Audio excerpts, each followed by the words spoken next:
So Nintendo just released a brand new overview trailer for Mario Party Superstars in Japan, and it's looking so freaking good. Now most of the things in the trailer we already knew about before, like the different minigame selection and of course the board games as well. However, there is one significant new feature that we haven't seen yet, and that's the fact that when they go to quit a board game mid-game, we can see it offers the option to go back to the square, which seems to be a central hub.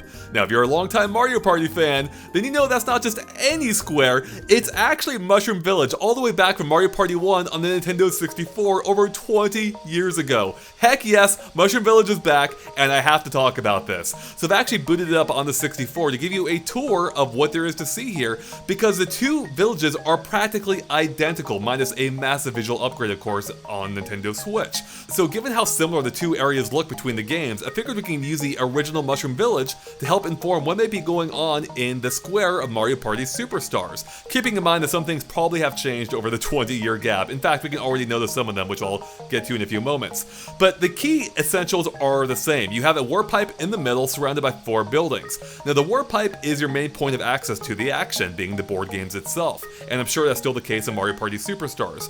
Now surrounding it again are 4 buildings, starting off with the mushroom shop in the bottom left, which still appears to be a shop in the newer version based on the fact there's a giant coin sign right next to it. In the original game you went here just to buy different items, some of which were stored, I believe, at the bank, which also held on to your coins and your stars, if I remember correctly. Now on Nintendo Switch, it actually looks quite a bit different, now having a satellite dish on the rooftop, which could indicate either just an upgrade or maybe some kind of change functionality, maybe correlating to online perhaps, although more on that in a second. To the right we have the option house, which I think still has the same purpose in the new game as well, considering we can see gears on the roof, which seems to indicate, something, the changing the nuts and bolts of the game. To the bottom right, we have the minigame house, which I think is probably still the same too, given the fact we can see a book outside, whereas a book was also used in this game, which we'll check out in a few moments. Now, one major difference though is the fact we can see different characters now exploring, including a yellow toad on the left, we have a shy guy outside the options house, and then we have Kamek in the bottom right. I don't know if they're just hanging out, or maybe they indicate they're the people who now run the stores. It's hard to say for sure. Now, there is another big difference here, and that's the fact that the raft in the middle here, which used to take you to Minigame Island, is now a boat in Mario Party Superstars, and that's for a very important reason, because it's been upgraded, because it no longer takes you, I believe, to Minigame Island. Instead, it takes you to a brand new mountain we can now see in the background being Minigame Mountain, which we actually get a better look at too in the trailer, where you can see Minigame Mountain itself, a close-up look at it. And I think that's also where some of the online options are now as well, which is why I'm less sure about the my theory about the bank before. It might still be a bank, who freaking knows. But now the interesting thing though is the boat's been turned around. It's facing north and will take you to Minigame Mountain, which is how we know it will take you to Minigame Mountain. Whereas in the original game, the raft actually took you down toward the bridge. So I don't know if they did this on purpose just to help maintain thematic consistency. It's like, hey, the mountain is always there. Who freaking knows?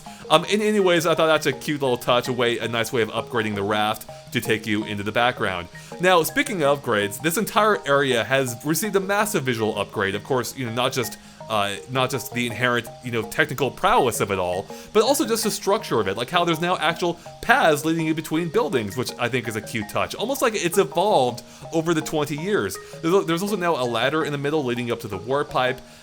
We've just seen all kinds of refinements all around, and it's just looking like a much more hospitable place, and I love that. There's like flowers around. It just looks like a lovely area. Again, looking even better now thanks to the graphical upgrade, and then of course we have the brand new mountain in the background as well, which is nice to see. And again, the boat, the raft being upgraded to a boat. So yeah, those are the main features I noted off the top of my head, both comparison-wise and difference-wise. But I thought, while we're here, while I have the 64 version booted up, why not just take a quick look at what's going on in some of these shops? So let's head into the mushroom shop, or these buildings, I should say. There's only one real shop here. So yeah, here's a shop where you can go in and trade items for coins. You have these weird mushroom, clerks here. Some very different toads than we've seen before. And I love the detail of the posters on the wall here, which you can just get a very brief glimpse of. Unfortunately, I have bought pretty much everything in this game, so we're not going to see everything that's available, but that's fine. You get just an overview of it. We're going to head to the bank now, where you have these two toads who tend to the things you are storing, including the stars and coins I mentioned before. So we're going to bounce on out of here. We're going to head to the option house in the top right.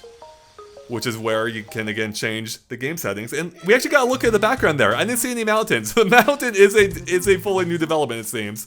So this guy can erase all your game data, which we don't want to do. And look how cool this guy is. This guy's just chilling. He's just living a good life here. We can also change the sound between stereo and mono. Remember when that was a game setting scene? Game setting option rather. And that's about it. Not a whole lot going on in the option house. So not a whole lot going on here necessarily. The minigame house had the most going on, where we head inside. We have this guy with a crystal ball in the book I mentioned earlier, where we can choose any of the minigames we've unlocked to play. So and then we also have access to the minigame stadium in here as well, which I suspect probably isn't bad considering we now have the minigame mountain in the background. Speaking of which, let's take a quick ride on the minigame raft just to show the difference in this case. And as I said earlier, the raft actually heads to the... I don't know how it's going to get past that bridge. It's going to get hung up on that bridge real fast. Whereas again, the boat in the newer version very clearly heads to Minigame Mountain, having faced north and away from the bridge, which makes sense, because I don't even think it could get past that bridge either. Which begs the question, how that boat even turned around in the first place. Did it back in? I don't know. Anyways, everyone, that is a tour of the original Mushroom Village, which is now the square, seemingly, at least in the Japanese version of Mario Party Superstars. Maybe it still goes by Mushroom Village in the American or English version, I should say. We'll see. We'll find out more about this.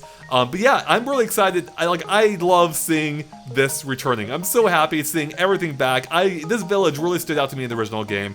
It was just a really cute hub that they had that just added a little more character to the game that we didn't really see since, because in the progressive Mario, in most of the Mario Party since, it went into more of a conventional menu-based structure, not entirely, but it didn't have quite this awesome, little village vibe, which is just so quaint. Real quick though, since we're here, we gotta go into the warp pipe. One of my favorite things about this, because I want to hear, or rather, I'm curious to see how this is updated in Mario Party Superstars, but I don't think we've seen this yet.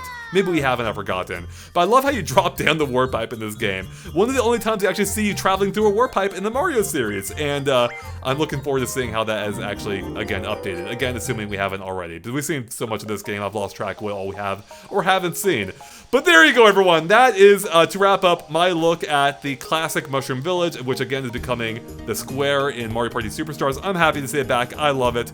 And I can't wait to see more of it when we get a better high-definition look at it, for real, rather than the super small version that I had to zoom in here, which doesn't, which is clearly still better looking than the original, but leaves a lot to be desired. I can't wait to see it, in action and seeing how exactly that works. So with that, everyone, thank you again for watching. Stay tuned to GameXplain for more on Mario Party Superstars and everything else Nintendo Switch. We'll catch you later. Bye, everyone.